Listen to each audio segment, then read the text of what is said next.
Hello, my name is Aiysha Ansah, and I am an MSW candidate with the Howard School of Social Work. And welcome. It is time for us to break the silence, as well as sometimes when silence can become the only response versus the opportunity to open the portal. So, today, the overall goal is to inform and hopefully to persuade you all into really opening another portal of our minds as humans and really having a real discussion about what happens when silence becomes sex education. You're like, sex education? We've been through sex ed. What more can you teach us about sex? Well, there's more. Because when it comes to cultural, religious, when it comes to many other forms of intersectionalities that really shapes us as human beings, we have those opportunities to grow. We have those opportunities to ask that question that we probably felt afraid to ask, because that's why the focus of today's TED Talk is what is really the hidden cost for Black and Brown girls? And you're probably wondering, we're talking about race. We are, but we're also talking about the vital statistics of health, because that is a right that belongs to all human beings, no matter your religion, creed, geographical ordinances, and no matter the dialect that you speak. Because in order to really have a higher thinking and a higher vibrational conversation, we have to address things that are low or that seem to appear low in order to actually get to that level where we can actually have those breakdowns and really be able to actually have those discussions. Because the overall goal is to educate. It could be, you could be an aunt, uncle, or the young girl or the young male specifically trying to really figure out, okay, what is sex education? Is it about the anatomy? Is it about the male and female genitalia? Or are we talking about a deep-rooted issue, but as well as a transatlantic issue that stems from oppression and has evolved into other forms of oppression that are disguised as help? Because the overall goal is to break the silence surrounding sexuality, because it does not protect women. Rather, it often increases vulnerability and misinformation. We may experiment. Some of us may watch porn. Some of us may experiment with our bodies, and then we can inadvertently hurt ourselves. How many of you have tried to jump after having sex, thinking that that's going to expel the male semen and you're not going to get pregnant? Don't be ashamed. If you have, you can raise your hand inwardly, or if you feel proud, raise it upwards. But just know that the most important thing is to dispel the misinformation, because we are at a level in our life and we are at a different time in our world where silence is not golden and omission is not bliss. And in order to have comprehensive sex education, we really need to empower, especially women, because we are carrying life. We are carrying the overall future of the next generation, expected to make responsible decisions about your body without ever being taught how your body works. Imagine that for a minute. Imagine being told don't have sex, but never being taught consent. So for many women, especially Black and Brown women, silence becomes their first sex educator. So let's have this talk. Let's have the talk, and not just when it comes to other conversations that Black and Brown individuals have to have. Unfortunately, the talk about when a law enforcement officer picks you up, what do you do? Or have the talk about religion and other cultural norms, especially in intersectional cultural belief systems. So let's have that talk. Our first teachers are overall history books, friends, porn, the that uncle or that aunt that's always talking about sex. And we're like, oh my God, why am I here? But we listen. Who's had that uncle or aunt that is always talking about sex? And we're like, oh my God, get a room. But we are so embarrassed to say so because we don't know how they're going to react. So that is precisely why it is important that we not only discuss the consequences of inadequate sex education and how that can impact mental health, relationships, as well as physical health throughout our lifespan, but it's more so important to also talk about the credible statements that really hone in the historical health, sexual health disparities that we are seeing and that has been happening since 1619 or 1865. And most importantly speaking, as a Master's of Social Work candidate and an Afro-Caribbean woman with Ghanaian heritage, I'm interested in how culture, religion, and identity and health intersects, because it is.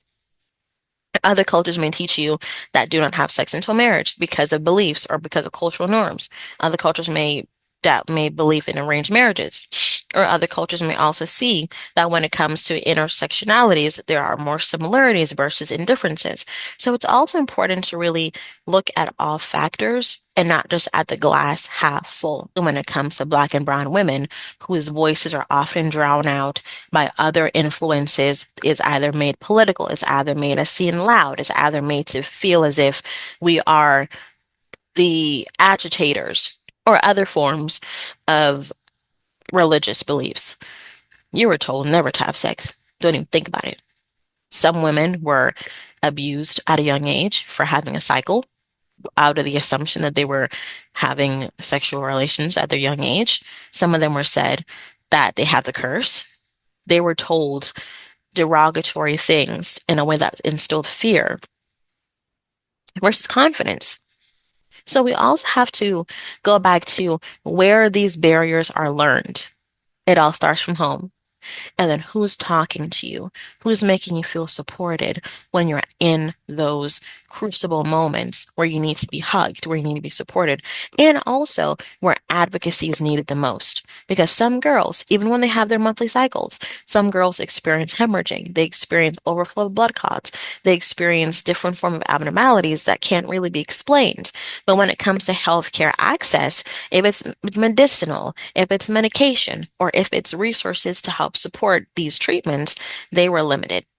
So the legacy of inequality is still very much alive and well, but a future we can change if we decide to speak up continues to disproportionately affect Black women. We also have to look at the statistics, even though many times statistics can be impartial or it can be very segregational, if you will. Because according to the CDC of 2024, Black women account for a disproportionately high percentage of HIV diagnosis among women in the United States. How this was assessed was back in 2025, HIV surveillance data indicates that Black women account for approximately half of the HIV diagnosis among women, despite representing as much as smaller percentages of the female population. So there we have it. It's data, but many individuals go undetected and they also go unsupported, and many of them die without even knowing that they had HIV in the first place. The pre-warning. Because if there's keep in mind, how many of us have probably busted a red light? You don't have to put your hand up. I'm not going to put you out there. But how many of us know what a stoplight that's red looks like? Okay, I see some heads nodding. This is the red light. This is the red light moment. Because research does highlight that it is estimated, according to the CDC of 2019, that an estimated 93% of HIV-infected infections among Black women could have been prevented if HIV incidence rates were equal to those experienced by white women. Include not just the data pertaining to one race, but dualities of races.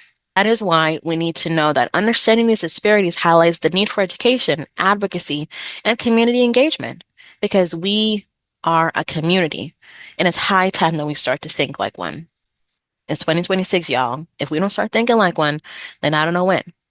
We have seen so many examples of why being a community works versus when we're not a community. And this is why individuals like myself, as a social worker, or let's say if you are a teacher or a doctor or a healthcare provider or an educator, You can make a difference by knowledge, advocacy, empowerment, and change. That can start with education to prevent. Though we know that kids don't always listen to us in some elements, but we are the adults. We are the adults. We need to be present. We need to be proactive. And we need to see this as important because comprehensive sex education promotes informed decisions, how to put on a condom, birth control, what options are available, if it's a pad or a tampon, what are the health benefits and what are the consequences if many of the chemicals are can mess with one's reproductive system? Because for some individuals, we may be allergic to latex with a condom, or we may decide that we want to go on that trail. But we need to educate children, especially young women and older, mature women, Black and brown women, on the consequences as well as the benefits when you're protecting yourself at the same time. Because education helps individuals to recognize healthy relationships and establish boundaries. No means no. If I don't want to have sex, I don't want to have sex. If I don't want to give you my number, I don't want no scrub. Trying to holler at me. We don't want that. How many of y'all remember that song by TLC? So the most important thing that as social workers, we're also embodying those elements. And as an MSW candidate at the Howard University, we go by 6 pillars of the Black perspective. And the 2 pillars that really stand out to me right now in this moment is a strengths perspective, focusing on the resilience and the innate capabilities of the Black community rather than dwelling solely on the pathology. And the second one is vivification, the active revitalization and the elevation of the community's quality of life. That's it, because knowledge is power. The goal is to elevate and not dissipate, rise, but not flounder. That is why the lack of sex education contributes to these significant disparities, as well as a lack thereof of culturally competent disparities and inequalities. So education and advocacy can become the yin and yang. But my goal here for this presentation was that silence does not protect women from harm. Access to accurate information not only empowers women and our girls to make informed decisions about their health, but also about their well-being. Because the greatest threat to healthy sexual development is no information, is not information.